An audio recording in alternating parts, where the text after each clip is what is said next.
Des interventions qui sont très vastes, puisque ça va de la responsabilité de la presse dans l'absentéisme électoral, au sentiment d'abandon des journalistes, en passant par la démocratie par et pour le peuple. C'est très vaste.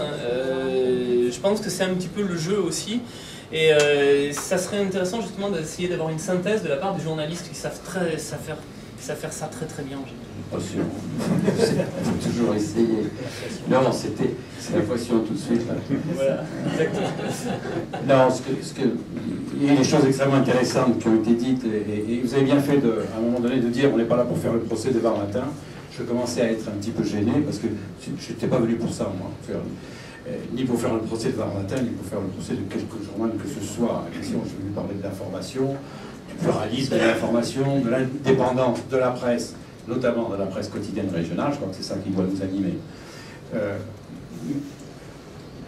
Je ne connais pas d'exemple. La dame du fond a posé une question sur certains titres qui faisaient payer. Je ne connais pas. J'avoue que... En tout cas, moi, je ne fais pas payer. Je ne fais pas payer les papiers qui passent dans la Marseillaise. Non, sauf je défraye un correspondant qui me donne une chronique locale ça, c'est pas pareil. Ça n'a rien à voir. Ça fait partie du fonctionnement normal d'une entreprise. Mais faire payer quelqu'un qui veut faire passer... ça, c'est de la publicité. C'est de la publicité. Voilà.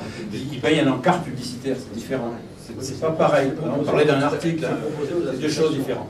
Je crois que pour revenir à la question qui nous préoccupe, je crois qu'il faut éviter de rendre la presse, quelle qu'elle soit, responsable de tout et de la situation de notre pays en particulier.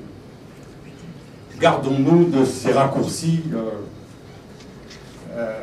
qui peuvent être graves d'ailleurs, parce que ça peut déboucher sur l'état de choses. Deuxièmement, la question de la presse et la question de son indépendance, c'est une espèce, passez-moi l'expression, une espèce de soupe dans laquelle on met plusieurs ingrédients. Quels sont ces ingrédients? Un, le lecteur, ou le lecteur potentiel ou existant, en tout cas, qui a besoin d'informations, d'analyses, de commentaires, de tout ce qu'on fait. Deux, on est dans la presse quotidienne régionale. Hein. Je reprends le chiffre que donnait le monsieur.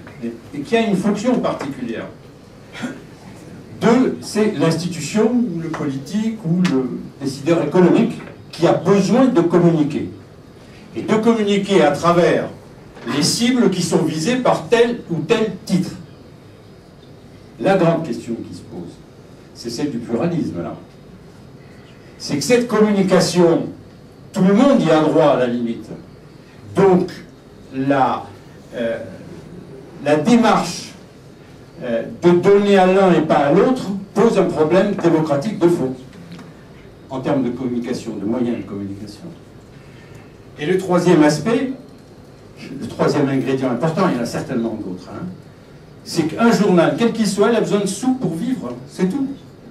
À partir du moment où on est clair sur ces trois aspects, on évite d'une part les pièges, et d'autre part on situe le débat de la démocratie et du pluralisme là où il doit se situer. La question n'est pas la richesse ou la pauvreté d'un titre, c'est finalement la sanction du lectorat. Ça n'est pas aux décideurs économiques de le choisir. Un titre existe, au nom de la démocratie et du pluralisme, il faut qu'il soit aidé au même titre que les autres, y compris sur le plan national. Je crois que vous faites des confusions par rapport au modèle économique de la presse.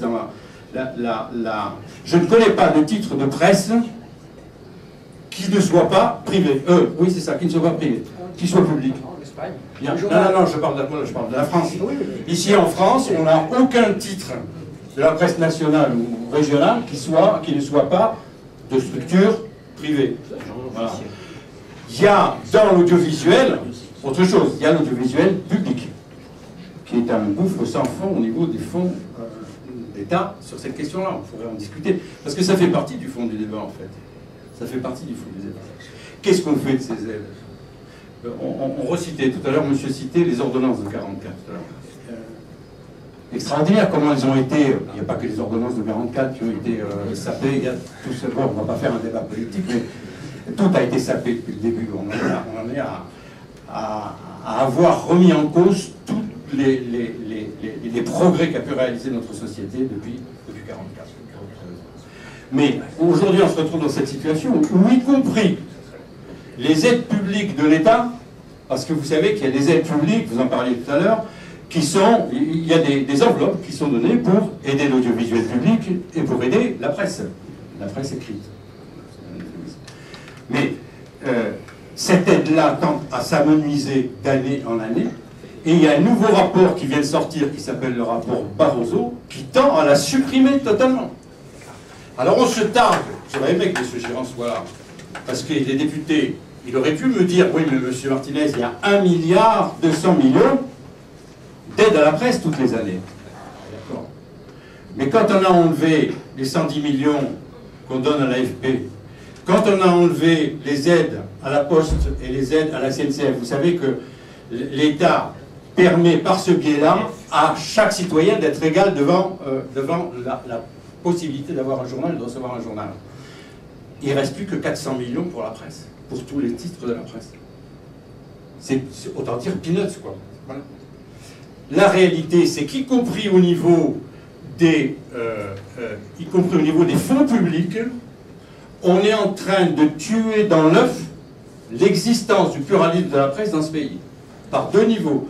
La fin des aides publiques à la presse et le fait de favoriser les concentrations des titres d'un point de vue capitalistique s'entend.